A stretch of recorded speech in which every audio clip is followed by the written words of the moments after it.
I don't know if this should be part of it, but I guess you will cut and choose. So Payday 3 is launching with 8 unique heists, and our goal is essentially to ensure that each heist has its own identity. So when the creative process starts, we're always asking ourselves, what unique gameplay element does this heist have? And how do we make it look and feel unique, even if some of them have a similar setting? So we're really trying to make each heist feel like a set piece. But most importantly, we're making them feel Payday. Two of the hardest things to get people to coordinate is positioning and movement. And stealth at its core is positioning and movement. I'm Per, and I'm a design lead here at Starbreeze. We're trying to make it less binary, so we have soft fails, so we have different security levels in different areas. Like if you get caught trespassing in certain areas, you don't get cuffed, you get escorted out and you can try again. You can make a mistake and not go loud immediately.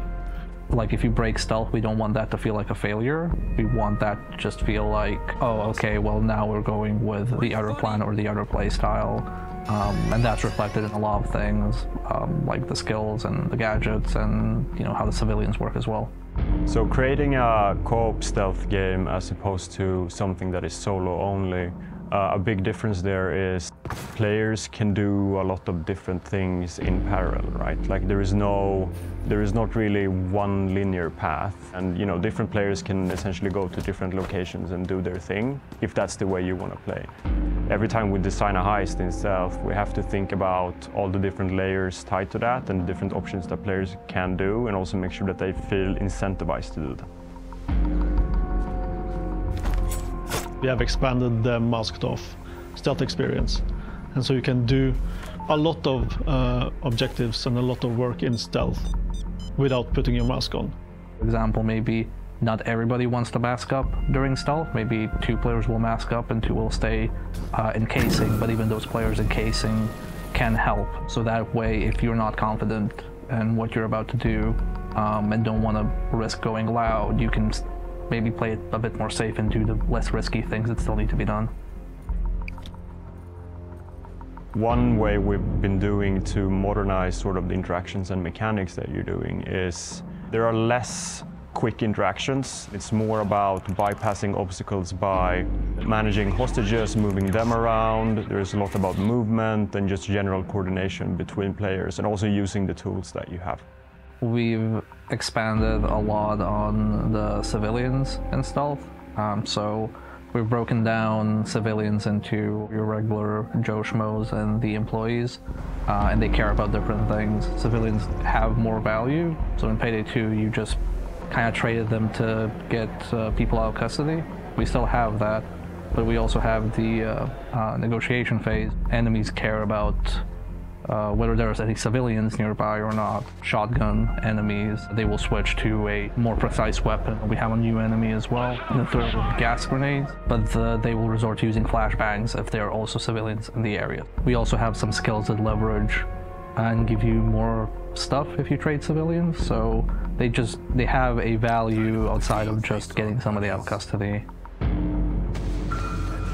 There's a lot of strategy involved in where you place a civilian, so you might not want to trade all civilians right away, but of course there's always the risk that you might kill them because they're in the way of fire.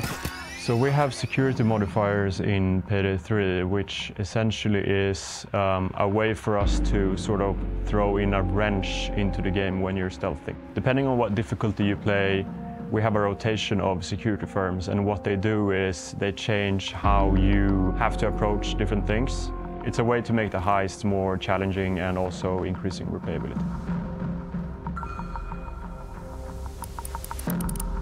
I would say for stealth, we've also tried to make objectives and goals scale a bit with the number of players, not in a more like if you're solo you have less stuff to do, you have the same amount to do. For example, in one heist, you might need to do a hacking objective on one end, but then you need to go and do something at the other end of the heist, and then that's something another player can do.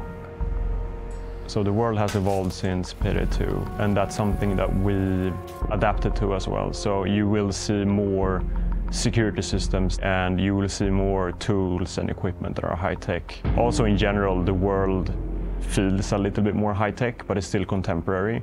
And making sure that it feels contemporary has also been an important part of the vision, since the game is going to grow over time, and we want to make sure that it feels sort of timeless in that sense. From my point of view, a lot of the more digital stuff is in the gadgets. I feel also the hacking is a bit more expanded, and we have a foundation there to further expand it post-launch. So right now, hacking is mostly focused, or the systemic, non-objective hacking in the game is more focused on cameras. We have certain plans for down the line to further expand hacking functionality as we add more content in the game. So there are a bunch of new gadgets in Payday 3 when it comes to stealth. What we have focused on primarily is the goal has been to increase the player agency, meaning gadgets should be a tool for you to sort of either de-escalate situations or different ways of approaching security systems or infiltrating the locations that you're supposed to heist. So as far as voice lines go, we have something that we internally call coordinated voice lines, which is SWATs will react to things in the world and say a line, and sometimes that stuff is related to other enemies. So if there is a dozer somewhere nearby, you'll hear a SWAT say, make way for the dozer or clear the way for the dozer. That's also a hint to the players. There's a dozer nearby, and they will have some lines for civilians as well. We have a bunch of new puzzle mechanics, especially during stealth, because stealth is when you usually have to be pretty calm and very strategic in terms of what you're doing to not escalate the map. Some of our maps also have very unique security systems. So, you know, there are laser grids, alarm floors, sensors that are moving. So we're definitely evolving the type of obstacles that you have to bypass in Payday 3. The difficulty of stealth varies quite a bit from map to map, but it also, your approach has to change between maps. You need to adapt to the heist quite a bit. It's less of a racing game, and more, it requires a bit more patience to figure out what happens and how to move around. Coordination is also really important for the difficulty of a heist, and not just you know, coordinating who's where and who's doing what, but coordinating skills is also very important. When you heist in Payday 3, I love the fact that you many times feel that you are in control and things are going pretty well. And then you open the vault and you start stealing money and you realize, holy shit, there's a lot of money here, let's steal some more. That's usually when you get really, really fucked.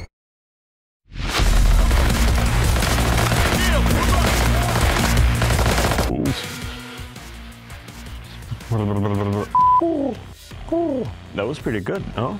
They use radios. It still says pagers in a few places, but it shouldn't. And then understanding... Ja, jag vet fan. I did not confirm or deny it. Nej! Jag tror att det är ett fett sätt att avsluta New York på.